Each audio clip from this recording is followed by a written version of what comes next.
All right, you guys. Thank you. Welcome to Let's Talk on Tuesday. I am your host, Matara. First off, I want to thank you for being patient with me. I know I am a day late. However, today actually is probably the better day out of the week to had, uploaded the podcast. Nevertheless, I thank you for understanding and, still being supportive despite the delay. So, this week, was very kind of, personal because I've been having my own struggle this past week. So this episode actually helped me put things back into perspective, and I believe it's going to help me moving forward as well. So in this week's headlines, I kept noticing Robert F. Kennedy Jr. Actually, I've been seeing him in the news the last few weeks, but this particular week, since he was in heavy rotation, I decided to stop and, figure out as to why I kept seeing him. Now, before we even talk about what this man is doing, maybe we should talk about what his actual job is. Now, he is the United States Secretary of Health and Human Services. And the Department of Health and Human Services sits over some of the most powerful health institutions in this country. So it's the FDA, the CDC, the National Institutes of Health, and the Centers of Medicare and Medicaid Services. So we're talking about food and medicine, disease surveillance, medical research, public health, Medicare, Medicaid, and a whole lot more. That means when the HHS Secretary, so that's Robert F. Kennedy, who is the Secretary of Health and Human Services, starts talking about what's inside a box of cereal, that conversation can eventually reach the grocery store, which is what I really want to talk about this evening. And what also caught my attention this week is, before we even get into the RFK Jr.'s food agenda, I want to go backwards just for a minute, because this isn't just Robert F. Kennedy Jr. He is a Kennedy. And in American politics, that carries like a lot of history. So with that being said, let's talk. Did you see what happened in the markets today? No, but I heard something big is happening. It's not just the economy. Everything feels like it's changing. Wait, isn't that what they talk about on Tuesdays? Yeah, let's talk. On Tuesday.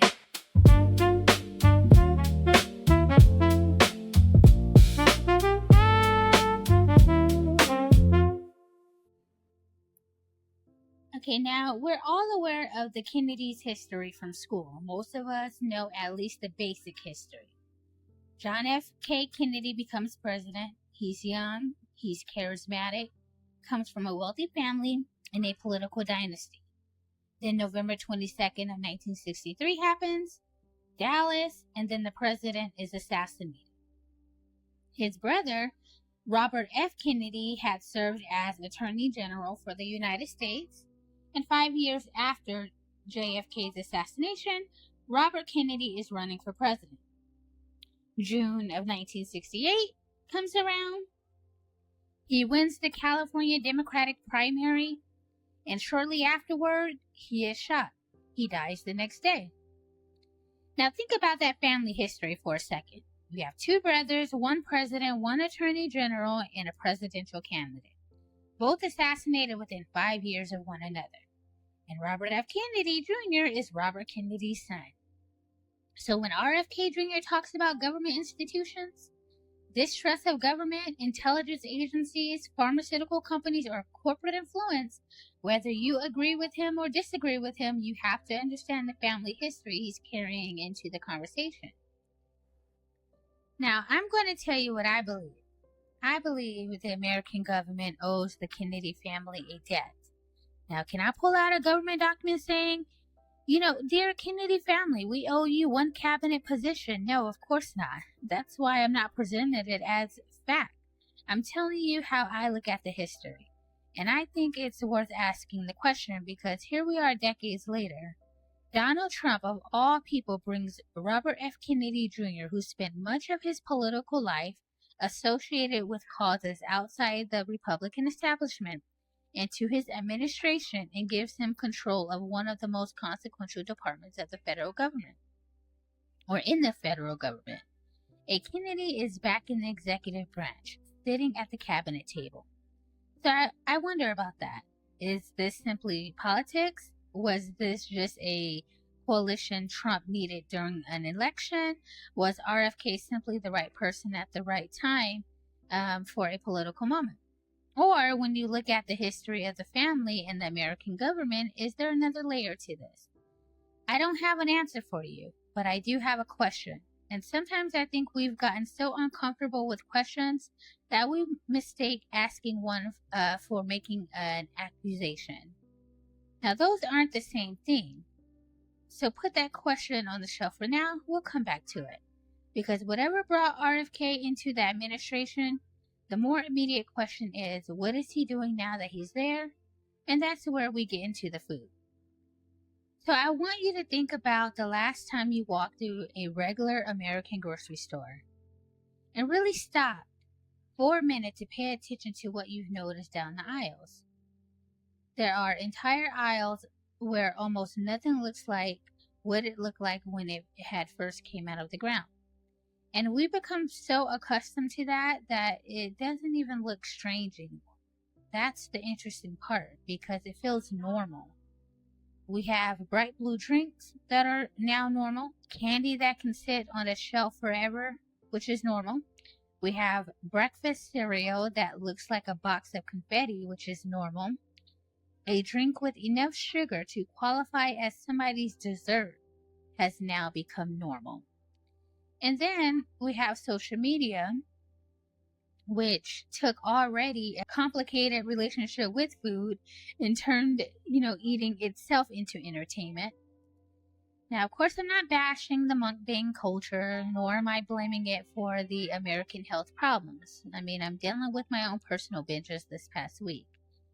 And, honestly, to just be, 100% transparent, as I was eating my Fat Sal's, Fat Sal is not a sponsor, but as I was eating it, all I can say to myself is, this is horrible. But still, I was enjoying every bit of it. So, I'm going to get it together soon. However, I'm talking about what it represents. I mean, America already had an excess, problem before TikTok and YouTube showed up. We supersized everything. And somewhere along the way, an enormous amount of food stopped looking enormous. It just started looking American. Fried foods, grease saved in a container on the stove, sugar in everything, and salt on everything. And listen, some of that is culture, some of it is history, and some of it came from poverty. Now, I'm not going to sit here and act like I'm someone that I'm not. Most of it just tastes freaking good, but there's another part of the story. Modern industrial food is not the same as somebody's grandmother's Sunday dinner. That's where these conversations get mixed together. Processing itself isn't automatically bad. You see, cooking is processing, freezing is processing, canning is processing, and pasteurizing is processing. The question is what happens when food becomes a highly engineered commercial product designed to be cheap, convenient, shelf-stable, and extremely easy to keep eating. That's where we get into the ultra-processed foods. And there is, some fascinating research being done. In one tightly controlled National Institutes of Health experiment, researchers put adults on a ultra-processed diet and then on a minimally processed diet. The meals were designed to be comparable in several nutritional measures. But when people were allowed to eat as much as they wanted, they consumed roughly 500 more calories per day on the ultra processed diet. They ate faster and they gained weight. Then on the minimally processed diet, they lost weight. That's interesting because now the conversation becomes bigger than people just need more discipline. Maybe personal responsibility does matter. But what if the environment requiring that discipline has changed? Let's talk about sugar because America loves sugar and sugar is sneaky. Pretty much everything we consume has sugar in it. And that's where the conversation about food formulation becomes important. Food manufacturers have entire research operations dedicated to taste. They have it for texture, mouthfeel, shelf life, color, aroma, how quickly something melts, how crunchy it is, how sweet it is, and how salty it is. That's not automatically sinister if you're selling food. Obviously, you want people to enjoy it, but businesses also want repeat customers. So somewhere between, we want to make food people enjoy and we want people to keep buying this product, there's a difference. There's actually a really interesting conversation about human biology and corporate incentives. So that's another time. But because our brains did not evolve inside a convenience store, for most of human history, sugar, salt, and calorie-dense food weren't available every 20 feet. Now they are, and they're expensive. They're packaged beautifully, and they're delivered right to your house. And sometimes the algorithm shows them to you at 7 o'clock at night. Now that's a very different food environment. So when somebody says, well, people should just make better choices, okay? But let's finish the sentence. Better choices inside what kind of an environment? Because choices matter, and so does architecture. So if you put somebody inside an environment designed around constant availability, convenience, marketing, and highly palatable food, we shouldn't be shocked when people eat differently. And this is where RFK's argument starts becoming politically interesting, because instead of putting the entire responsibility on the consumer, he's asking what responsibility belongs to the manufacturer. But again, why does our food look different overseas? You've probably seen those posts online. Somebody holds up an American version of a product, then they hold up a European version. And of course, the ingredient lists aren't identical. And of course, you're going to get everyone saying, see, America is poisoning us. Now, slow down for a moment. Sometimes those posts are accurate, sometimes they are misleading. Different countries absolutely regulate food additives differently.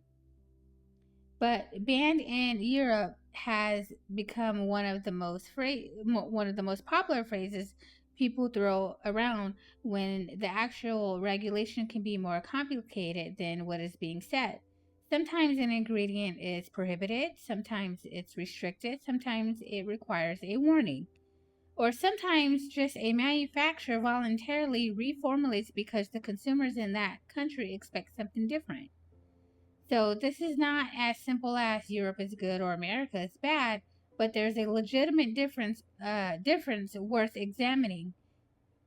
Take, a look at food coloring. For years, Americans have eaten synthetic dyes in cereals, candies, drinks, and snacks. The FDA and the HHS announced in 2025 that they intended to phase petroleum-based synthetic dyes out of the American food supply. Now here's my question. Why weren't we already replacing them? Now I know that there's a legitimate commercial answer, but as a consumer, I still think we're allowed to ask. Because a company can tell us for years that an ingredient is safe and necessary.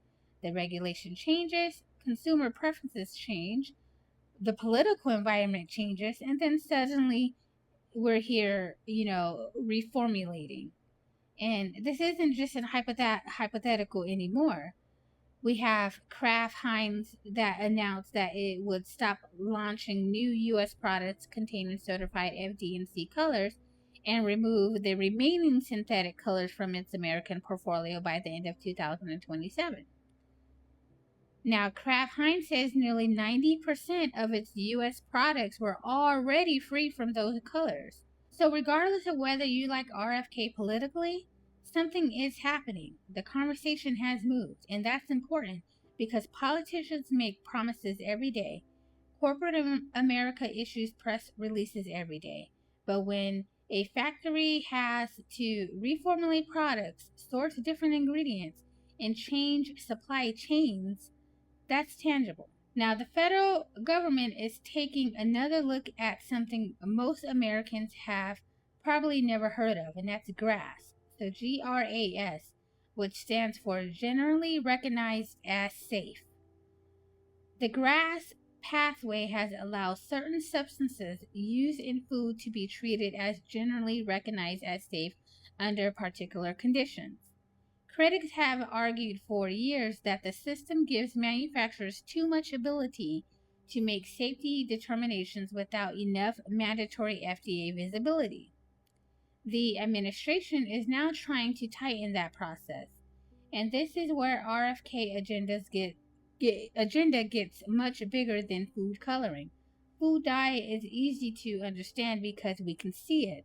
But food regulation gets more complicated when we're talking about preservatives, emulsifiers, sweeteners, flavoring agents, and substances most consumers couldn't pronounce if you gave us 3 tries. And let's be fair here, too. A long chemical name does not mean something is dangerous. Water has a chemical name. Everything is chemistry. I don't want us falling into that trap. The question isn't, does the ingredient sound scary? The question is, what does the evidence say about the ingredient at the amount we're consuming over the length of time we're consuming it? That's a better question. What if the next opportunity isn't something you buy? What if it's something you understand before everyone else? Technology is changing nearly every industry, including how communities connect, businesses engage, and digital ecosystems create value. Tripto is building a utility-driven platform designed around participation rewards and real-world engagement. Curious? Click the link in this episode description and decide for yourself. Now, I wouldn't be Matara if I didn't make you a little uncomfortable. What are Americans dying from? According to CDC mortality data, the top 2 causes remain heart disease and cancer. In 2024, heart disease killed more than 680,000 Americans. Cancer killed more than 619,000. Stroke remains among the leading causes. But diet is one of the more major modifiable factors connected to several chronic diseases. And this is where I started thinking about my own generation, the millennials, because we're not 22 anymore. I hate to be the person breaking the news to everybody, but if you were born in the 1980s or 1990s, we're entering the age where the decisions we made when we thought we were indestructible start sending invoices. And millennials grew up during an extraordinary transformation of the American food environment. We grew up with fast food, microwavable meals, snack foods, sugary cereals, energy drinks, which is a big one, the convenience store, drive-through, the delivery app, and then social media food culture. We watched portion sizes grow while physical activity became less necessary in everyday life. Of course, that, is increasingly changing, so God bless us for that. Now, you don't even have to walk, through a Target anymore. Somebody will just bring Target or Walmart to your door. That's convenient. I mean, I'm used to convenience too, but biologically, there is a trade-off. Human beings spent thousands of years moving because life required movement. Now, I can just eat 2,000 calories while sitting on my couch and have another 2,000 delivered without me even standing up. That is historically bizarre. Our technology evolved faster than our bodies did. So what happens when the generation raised inside that environment hits 40, 50, or 60?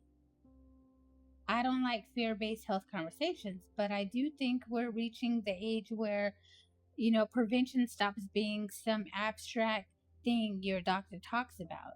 Now we're seeing friends on blood pressure medication, people becoming pre-diabetic, people developing metabolic problems, people dealing with cardiovascular issues earlier than it should be expected. So you just start to realize, you know, we're here now.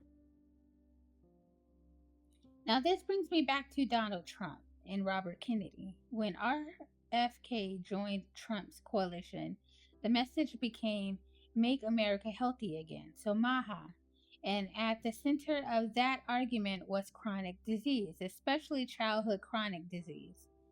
The food quality, environmental exposure, nutrition, institutional trust, the influence of pharmaceutical and food companies, and whether America's healthcare system has become too focused on treating illnesses instead of preventing it.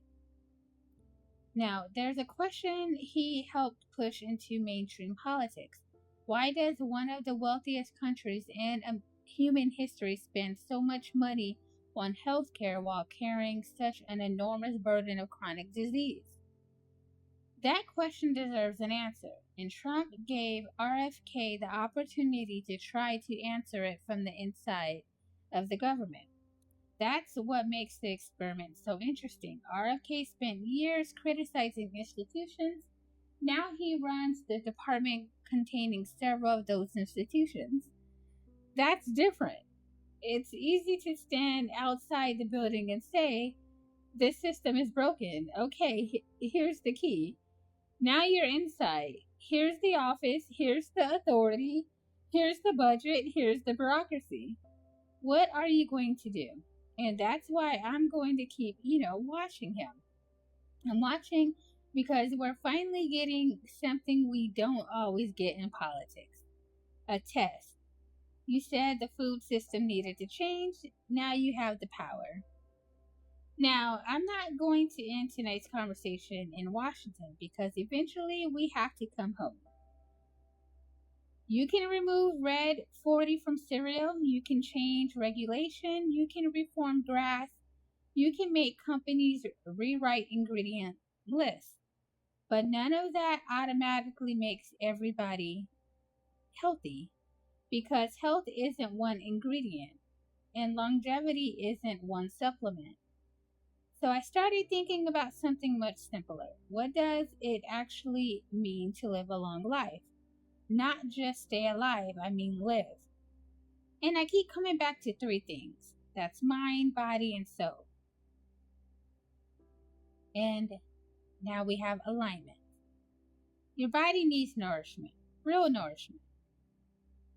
You need nourishment in food. You need nourishment in water, movement, rest, sunlight, sleep. The basic things human beings needed before wellness became an industry. Now your mind needs nourishment too. It needs curiosity, learning, conversation, challenge, and it needs peace and quiet. And pretty much it just sometimes needs a break from life. And then there's the soul, whatever that means, to you. So faith, purpose, God, community, family, service, nature, and love. Something bigger than consumption, because you can eat organic blueberries every morning and still be miserable. You can have perfect blood work and hate your life. You can work out 7 days a week and never sit down long enough to ask yourself whether you are happy. You can take 20 supplements and sleep 4 hours. That's not alignment. And I think that's where some modern health culture loses me. We turn health into another form of consumption. We make some things more complicated than they need to be. And maybe that's the thought I want to leave you with tonight. We spent this conversation talking about Robert F. Kennedy Jr., the Kennedy family, Donald Trump, the FDA. We talked about food companies, artificial dyes, ultra-processed food, sugar. We talked about chronic disease, government regulation, but ultimately all of those conversations arrive at the same place, us. Because government has a responsibility, companies have a responsibility, regulators have a responsibility, but we have one too. And, I don't mean that in a judgmental way. People sometimes talk about, when it comes to health, I don't believe every health outcome is a result of a personal choice. Life is much more complicated than that, because longevity isn't just about adding years to your life. It's about making sure there's still life inside those years. And that's where alignment comes in. Now, before I let you guys go this evening, I do want to leave you with, this bit of information. So if you are in tune, you probably became aware through social media content of the planetary, alignment that is currently taking place this evening. And you probably received some type of idea of what it all means. So I just want to share, my little piece on what I think it means or what we should be cognizant of. So we do have a solar eclipse. Something that has taken place in the sky hasn't happened in 27 years. So in my opinion, it means that we will be going through a life shift on a collective level, which means that everyone will be experiencing this on a global mass scale. And basically it's a decision. So you will be tested with a decision. And with this decision, obviously it will alter your reality. And it is a major decision that will come in very quick. And the decision that you make, the effects of it will be extremely quick as well. And whether you're on the negative or the positive side of it, it will be to the effects of, making a decision that is based on a traumatic experience. So you will be tested if you have healed or not. And depending on if you have healed, you will be rewarded tremendously and quickly. If you have not, you will face the consequences just as quick. Now, you can go ahead and subscribe to the channel. I have a ton of information that can help you, that can guide you through the process if you do end up, on the wrong side of the spectrum. And if you end up on the positive side of the spectrum, I also feel that you will enjoy the content. So for a limited time, all you need to do is register with an email. You don't have to pay the $5, and you will have 100% access to the content on the site. Now, again, it is for a limited time, so take advantage while it's available. All right. Now, obviously, regardless of the side of the spectrum that you fall on or that you will end up falling on, I always encourage you to choose love. Just do whatever you can to bring some love into your life. If that's like buying a pet, showing love, one of the things that I encourage you to do as well is give someone a compliment. A stranger, a family member, just give someone a compliment. That will make you feel, really good, and just try your best to, bring that into your life, because we're all pretty much very selfish at this time, and we need to create this shift. It's something that's much needed. And then again, wherever you fall on the spectrum, try to get out of it as quick as possible. And what's going to help you get out of it is, we're in a new moon, and the new moon is in Leo. So wherever Leo falls in your astrological or birth chart, those are the things that you want, or the positions, that you want to work on. That is what's going to help you get past whatever it is as quick as possible. And it's also going to help you jump timelines as quick as possible if you're more on the positive side of things.